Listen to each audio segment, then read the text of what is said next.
Waterfall, the CCW podcast. Hello and welcome to Waterfall. It's the water saving podcast brought to you by CCW. That's the Consumer Council for Water. Waterfall is all about saving water, saving money, protecting the environment and combating climate change. I'm Mike and I am here with Cath. Hi Cath. Hiya Mike, how are you?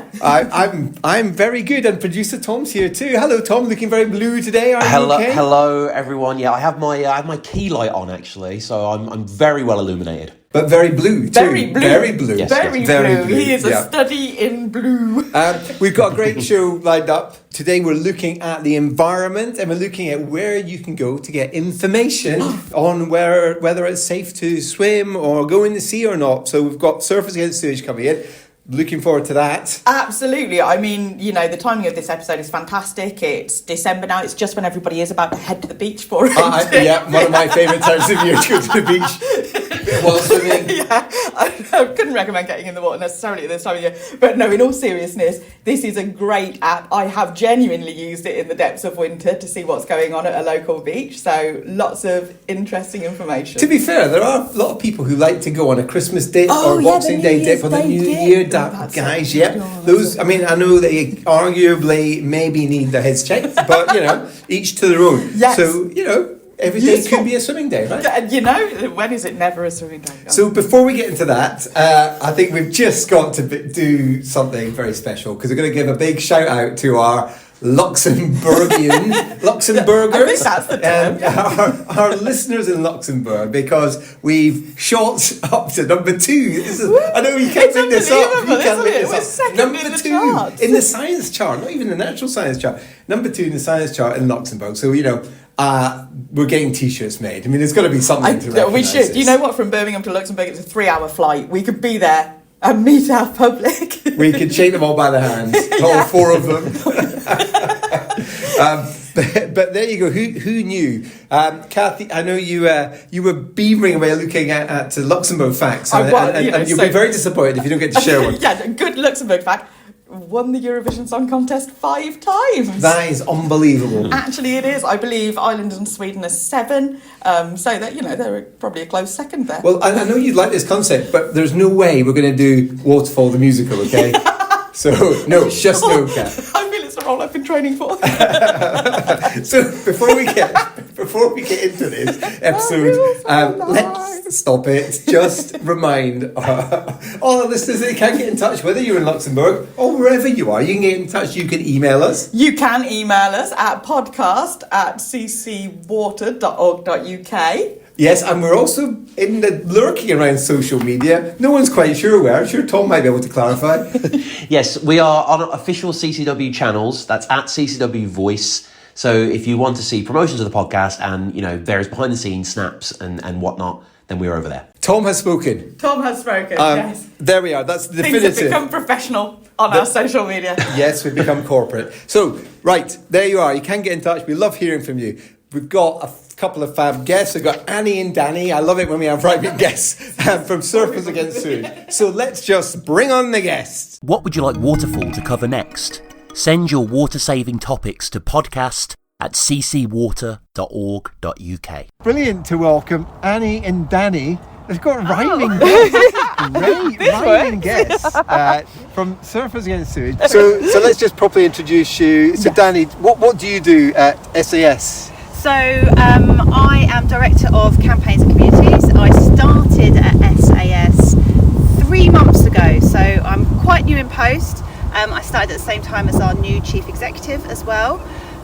It's brilliant. It's a kind of dream job for me. I've worked in water sector and kind of water policy, advocacy and campaigning for most of my career. So to be able to kind of bring that and kind of come together and work on campaigns, policy and community action at Surfers Against Sewage is just the dream. Oh, that's amazing. That it's like the job you were made for. And Annie, over to you. I feel like that's quite a hard act to Annie said about high. Yes, I'm Annie. I'm the projects officer at Surfers Against Sewage. I've been there for about 2.5 years. and my sort of main job is to manage the Safe Seas and River Service app and hold a lot of conversations with water companies, very water quality focused.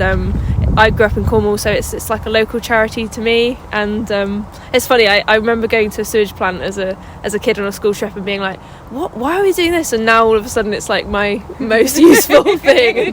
Built my career It's like around. super relevant. Yeah. Who knew that was going to be the career defining moment? So yeah, I'm sort of like that person at work that gets really excited about visiting a sewage works. So Yeah, you and me both. They are actually fascinating, aren't they? I think anybody gets the chance, do it. So obviously there's a clue in the name, Surfers Against Sewage, but just for anyone listening who isn't familiar with what you do, can you just in a nutshell sum up what's the point of SAS? Yeah, so I think as kind of hinted right back in the beginning, we started in 1990 and it was surfers fighting against sewage where they were surfing. That's where the roots of our organisation is. There were some big wins back then, but as we've moved forward, we've widened our scope. So we work on a lot more than just sewage now. Our kind of vision mission is a thriving ocean and thriving people.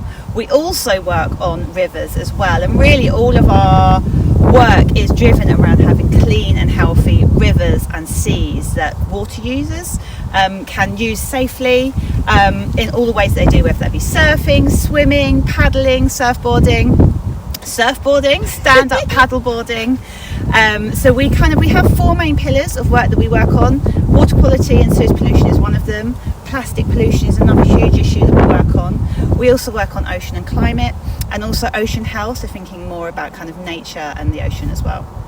So one of the things we were really interested in speaking to you about is the app that you've got, the Safer Rivers and Seas, or is it Safer sort of Seas and Rivers and Seas, which way around is it? But we like it because it's a really practical tool to help people make decisions about how they interact. And one of the things we really want to encourage people to do is actually just enjoy the natural environment, enjoy spending time by rivers or engaging with the sea. So actually we really like what you're trying to do with the app. So can you just tell us a bit about that? How did it come about? Yeah, so the app, it started sort of over 10 years ago as a text alert service for 2 local beaches in Cornwall. Essentially they would tell us when there was a sewage discharge and we would notify the surfers subscribed, and since then it's just escalated, and obviously we've been able to access a lot of data for a lot of locations. So now I've got 450 across the UK, and it's much more than that. You can subscribe, know when it's safe to swim, scout out local beaches, find information. It's great for families and coming down on holiday, and then it's also great for water users and campaigners because you can email your local MP or submit a health report if you've been made sick. So it's been an invaluable tool for us, and I think an invaluable tool for water users for the past sort of 5-10 years as well. How do you go about getting all of that data into the app? I'm assuming you don't send people around to beaches to look for discharges as they happen. Yeah, it varies. Essentially, water companies started sending emails to beach owners to be able to notify them, and we built a national system to be able to read those emails. So we just subscribed. So kind of like the beach guardians of every beach subscribe to all their email notifications. It's not a very good system because the data is obviously, we're reading something that's meant for a human, but it allowed us to hold all that information in one place, and it's coming from the water companies, so it's not something we are sort of providing. It's confirmed discharges straight from them.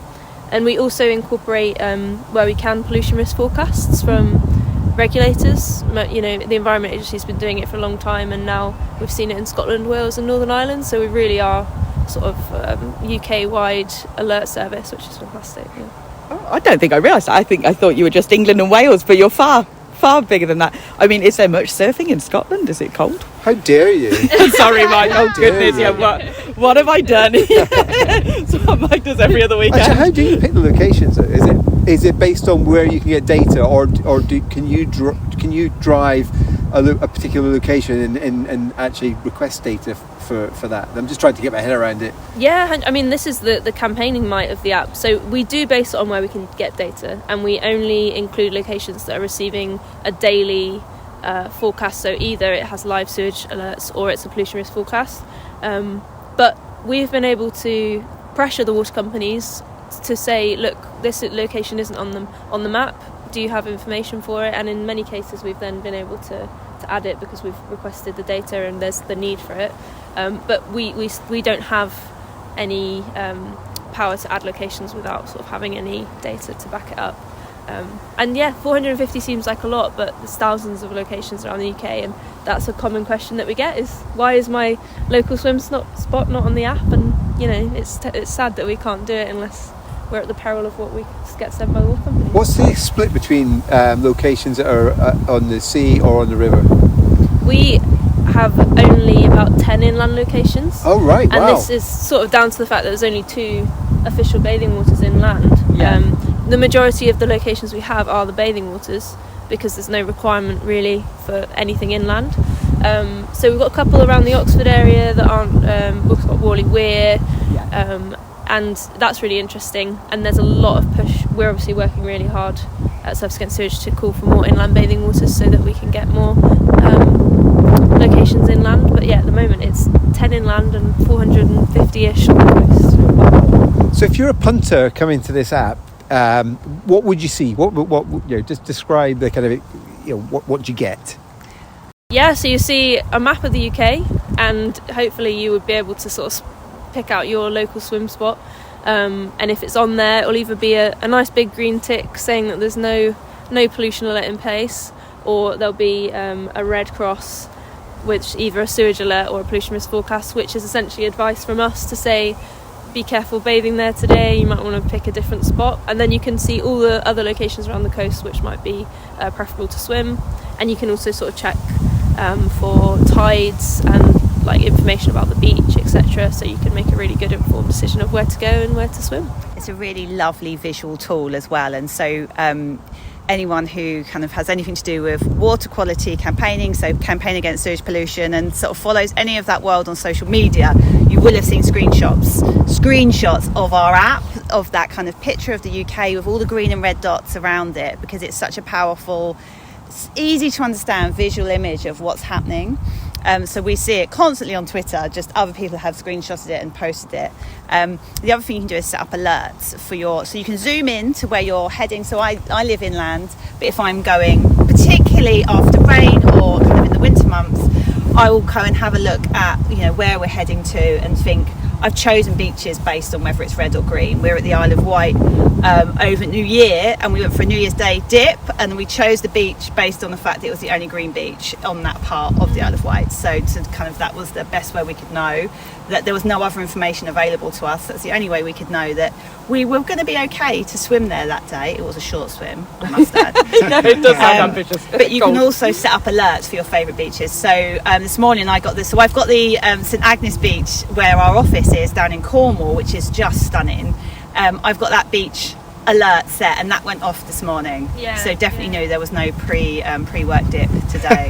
And I mean, when you're going in the sea as regularly as we are, you know, you do forget to look at the app, so I find that really useful, getting the notifications, because I can just aimlessly walk down and think, oh, it looks so beautiful, and then I'm just like, oh, hold on a minute, no, can't swim there. And we have had days where it's kind of like, where can we go, and there's just nowhere, and it's so sad. But yeah, the notifications are really useful, and we send out millions of notifications, so it's quite satisfying to know that every time one of those gets read, we're sort of informing someone of a potential health risk. Yeah, I was going to ask that, like, how many subscribers do you have who utilise that as a facility? Yeah, I mean, we've got over 200,000 app users. Yeah, said Mike and Cath. Yeah. So and they're all, you know, most of them are subscribed to a location, if not several locations.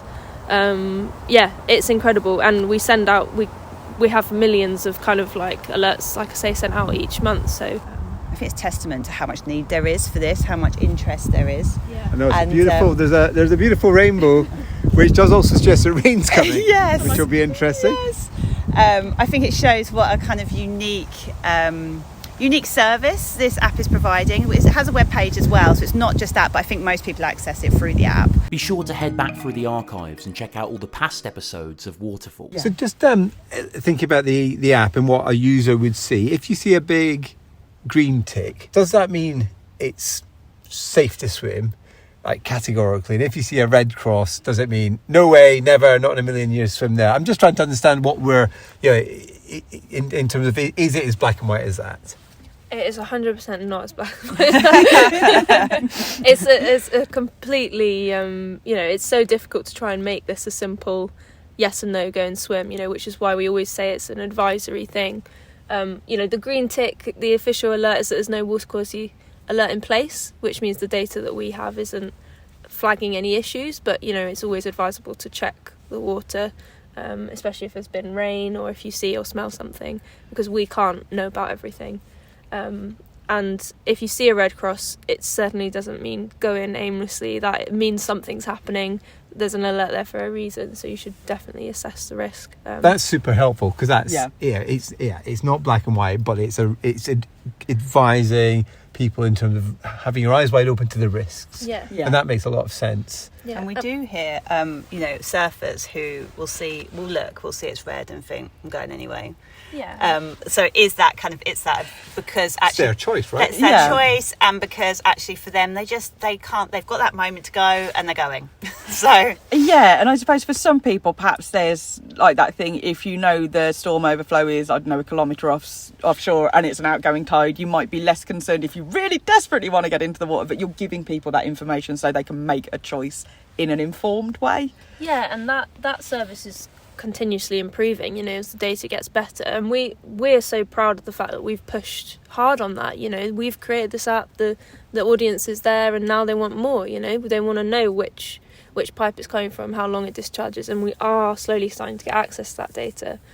So the service is continually improving, and as it does, we'll be able to say with more confidence that it's not safe to swim today. So on Waterfall, we do try and stay away from things like legislation, but there is a question related to legislation I want to ask you, because in the Environment Act from 2021, there is now an obligation on water companies to release data in real time on when CSOs are activated.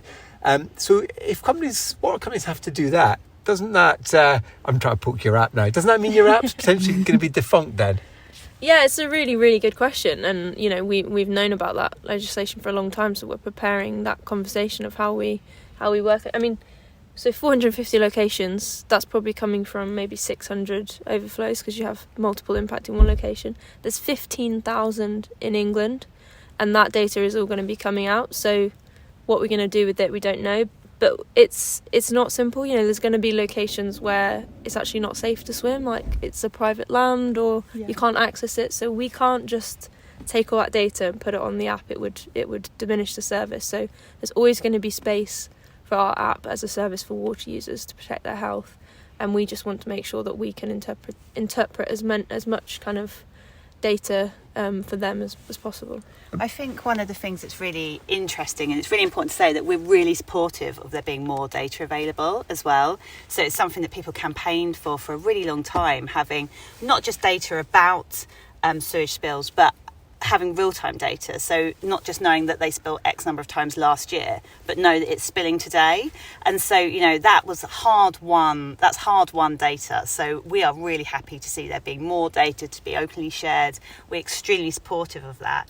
And I think the challenge, as we're starting to understand it, is the difference between having data and actually being able to use that data in a way that is meaningful and accessible. So as Annie said, there are thousands and thousands of CSOs across the UK.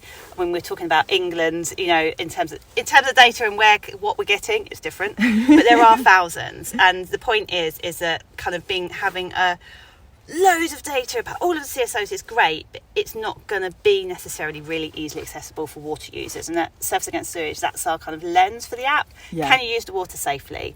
That's the question, and that kind of big flood of data, we're concerned, won't necessarily answer that question for people and actually make the picture a bit more confusing. That's such a good point, because there's a massive difference between data and having lots of just numbers being thrown out there in real time and having usable information. Yes. And that's what you're saying, right? Yes. Yeah, and it's interesting. We did a whole rebuild of the app last year, which meant we went through a complete process of looking at user experience. Wow. And one of the things we realised is we've kind of got these two users. We've got these real data nerds that want to know exactly how many times sewage is discharging in their beach, and then we've got the families and the water users that just want that alert. Yeah. And for those people, the raw data is not going to be useful for them at all. So it's our kind of responsibility to keep that service going and make it as easy for them as possible. I've got a question about what's the kind of utopia look like? Is it that every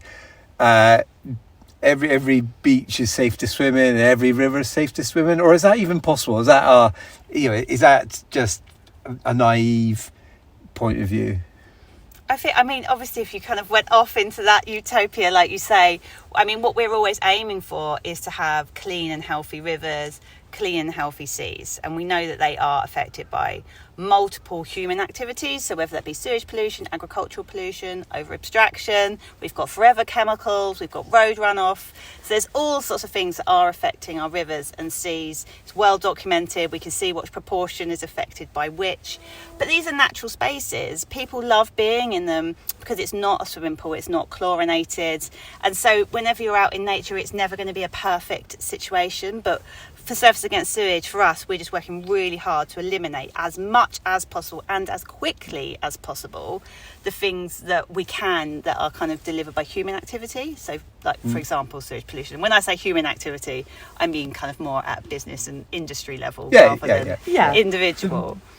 I think beyond that as well, I mean, we want to protect these spaces because they're so unique and they're so special. And, our whole education programme is teaching kids that have never been to the sea how amazing it is and why we should love it. And if it's deteriorating, we need more people to love it, to protect it. So we want to see more access to blue spaces and we want to see them protected.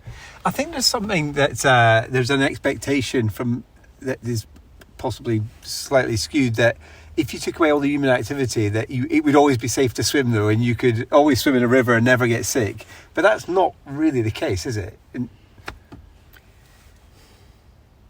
That's what my dad told me when I was a kid, right? Don't get in that stream. No. Well, this is the problem with very little inland bathing waters. We know people are swimming all over the country inland, and local people know where it's safe to swim. But if you're visiting somewhere and there's no official location, then you're not going to go, and that's where you're going to risk, going down mudslides or whatever it is, access or trespassing. So that's why we're calling for 200 inland bathing waters, so that we can actually have protected sites, so that you don't have to risk going somewhere where it's not safe for various reasons that might not be sewage or human related. And I think we've got kind of colleagues in other organisations, I think about the Outdoor Swimming Society, for example, who are really great around those kind of health and safety risks around swimming outdoors, and really being kind of mindful and alert to that. Because like I say, it's not a Lido, it's not your local swimming pool. That's why people love it. But nature is its own beast as well. Yeah, and that's kind of what I was trying to get at. Actually, there are risks from while swimming, for example, because you are in an environment that isn't a controlled, sterile environment like a swimming pool. So I suppose that's really what I was trying to get at. I think there's just trying to understand what people's expectations are about what you can and can't do, and actually having a really informed discussion about that, because I completely agree with your points about, we do not want rivers and seas and the natural environment to be polluted. We know that that's what people want. They tell us that very strongly. I mean, very clear on that point. But it's about the expectations of them. What would that look like? Well, I think that's why, we've got a big focus on water quality monitoring as well, and testing, because largely the impacts of sewage pollution or any pollution on a water environment, particularly inland, are unknown. So until we have a better idea, then the message still has to be stop putting sewage in our rivers, and it's just not acceptable. So what's next for the app then? What's next for the publicly available information? Have you got plans to develop it further? And what's on your agenda? On the agenda, well, the data is going to be incredible. We're going to be able to use a lot more information. So we're going to be able to use like start and stop times, durations of spills. So for those real data geeks on the app, there's going to be a whole new, access of information available to them. And we've got amazing partners now for who's developing the app. So it's going to stay industry leading for, a beach service. And we've also partnered with Exeter University, which I guess maybe you talk about that more. Yeah, so we kind of, from the health side of things as well, so we've partnered with Exeter University around a specific project to kind of build out that kind of health reporting and understanding, because as Annie said, earlier, there just isn't data around that kind of issue and that topic. So we've got a partnership with Exeter University to build that out a little bit more and understand how users view that element of it as well, and what they would like to see from it, as well as what we're offering, how it's being used, and so kind of two-way flow of information there around that health. And I think we know that we are operating in a evolving kind of data situation. We've got a lot more data is about to become available, which we absolutely think is brilliant. And I think, as kind of Annie put so beautifully earlier, the thing is about how we use it, and what we can do with it, and how we make sure that that's meaningful and useful to people who want to use the water and want to know there's not sewage in it on that day. Other things we're doing as well is kind of just thinking about that kind of wider purpose of the app. So, I mean, it's always evolved. It's come from, as I said, a text alert service around 2 beaches to what it is now, this kind of really UK-wide service. But thinking about what the users want, what else can we build into there, maybe connect it into some of our other work. We've got lots of ideas. I am no app developer. Lots of ideas, some of which may have to be cut down into reality. When people say, but you can't do that. That's not a thing. That technology doesn't exist. Exactly. But so keen to explore, the technical advancements that we can have, including things like rainfall, other useful things that people might be able to get from the app. I think the main thing that we need to be doing is maintaining this unbiased service that we do have, because you're going to start seeing a lot of other apps or online portals coming online which may not be from such unbiased sources. So we want to just remain this completely trusted, unbiased service that just has water users completely at the heart. We are running out of time, unfortunately, but we always ask our guests a very personal question. Do you know? Don't do that. No, it's not that awful. It's not a sinister term. The question is that we ask all our guests is, do you know your personal water use in terms of litres per person per day? So Great. you won't be surprised that I do, because Dani, yes. so I spent 8 years working at Waterwise, which is a water efficiency organisation. So obviously I'm particularly interested in personal water use, and I'm fascinated by what my water companies send me, because I am a water geek. So our household use, there's 4 of us in the house, is at around 85 litres a person. I mean, 2 of them are small children, so... No, they still count. But my water company thinks there's only 2 of us, so they're telling me, really interestingly, that we're using quite a lot. Per person. And I don't want to... Well, so I just go, oh, okay. But I actually know there's 4 of us, and so actually our daily use is pretty tight. That's very good. It is. Annie, you're not off the hook. I fail. I don't even know if it's worth putting in excuses, but I don't know. I live with my brother. He sorts the bills. I reduce water as much as possible. I got to a point last year I was using my tub truck after washing my wetsuit to flush the toilet, and I was thinking, this is quite... That is pretty water saving. That's that's good me. move. Yeah, thank you. But well, maybe this will prompt me to have a look. But I always keep an eye on how much the bills are and just try and save water as much as possible. But I'm not... It's not an uncommon answer, so don't feel bad. We do have a league table. Do we? Yeah, which we will publish at the end of season 3 of Waterfall.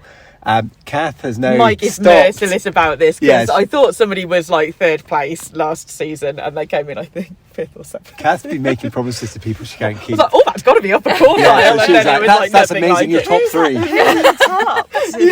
is at the top? Well, we had someone. Was it David? No. The person. I don't want to reveal this. You're going to have to listen. But I tell you what, it's sub 50. There was some amazing numbers. Anytime anybody is like under 90, I'm like, that's so impressive. Wow. But some of the scores from last season. It was from our live edition, if anyone's interested. Yes. There was someone under 50, which is unbelievable. So okay, because I am a water geek and I really have a thing about water usage. So, but one of the really interesting things is about how we talk about water usage, though, about whether it's average or whether it's mode. Sorry, that's really techie. No. But actually, I do think that most people, use less water than the way we communicate it. So I am 100% with you. There's one of my kind of little bees in my bonnet about water usage and how we talk about what the average person uses, because I don't believe that it is the average person. I 100% agree, and it comes from asking this question at the end of Waterfall, and this is just my personal feeling, not a CCW line, but we say, 145 litres per person per day on the average, between 140, 150. I think virtually every single person we have spoken to on this podcast uses less, which says to me most people don't use that much water, and instead there are some extremes and some leaks. Much lower down. Yeah. And then it's tipped over to the higher end by the really big water users. Yes. All those people who've got with leaks. Yeah, exactly. leaky loos, 400 litres a day lost. I lost. in water meter data to know how much you can tell as well about what's going on. Yeah, what you're doing at home. Do you have a dishwasher? You can see that. Yeah. This is good. You know I love it. I don't know, this might be Waterfall after hours. Yeah. You know I love this stuff. No, this has been brilliant. It's been great finding out about your app. We've wanted to have you guys on for ages, actually. It's been great. You've explained it really well, and we'll put all the links to it in the show notes so people can find it, and hopefully you'll pick up some more subscribers. We'd really encourage people to check out not just the app, but check out what you do as an organisation. So we'll make sure we put all that info in there. And it's been great having you guys on. Slightly unorthodox edition from our slightly strange locations. Maybe next time we'll do it from an actual beach. Imagine. That would be lovely. I've had a great time. Thank you so much. Adventure. Thank you. Thanks, guys. This podcast is brought to you by CCW, the voice for water consumers. So there we have it. There we are. Annie and Dani from Surfers Against Sewage. What really struck me is how passionate they were. They really care about this stuff. Do you know what? You're absolutely right. They are both clearly water users who live by and frequent their beaches, and who are genuinely passionate about the role that they play and the importance of that. There are a lot of people there. When Annie told us how many people have signed up to the alerts on their apps, they're not alone, are they? That's loads of people getting their information. So we'll put the links to the app in the show notes so you can go and check it out for yourself. Great stuff there. But before we go, let's just remind people how they can get in touch. You can email us at podcast@ccwater.org.uk, and you can search for us on various social media under CCW Voice. There we go. That's our handle, apparently. Yeah. That's what we're supposed to say, right? We are the Consumer Council for Water Voice. CCW Voice. Great. Now we expect a massive surge in our traffic to our various channels online. Right. That was really great hearing that stuff. And how did you enjoy your walk outside? I preferred it when we got into the car, and I think the atmospherics notably changed, as did my smile. It's the first interview we've done outside and inside at the same time. At your location, turns out it was quite windy and rainy. Now, if we were Radio 4, we would say, we were in the radio car. We were in Dani's car. It just makes me laugh. What is a radio car? A car with a radio. I mean, every car's a radio car. Every car has a radio car. Yeah, God. Well, in that case, I've got a radio car. We could have used that. Very good. So there we are. It was a first for the Waterfall team. On location. And on that note, it's just time to say goodbye from me, Mike. Goodbye from me, Cath. And it's goodbye from me, producer Tom.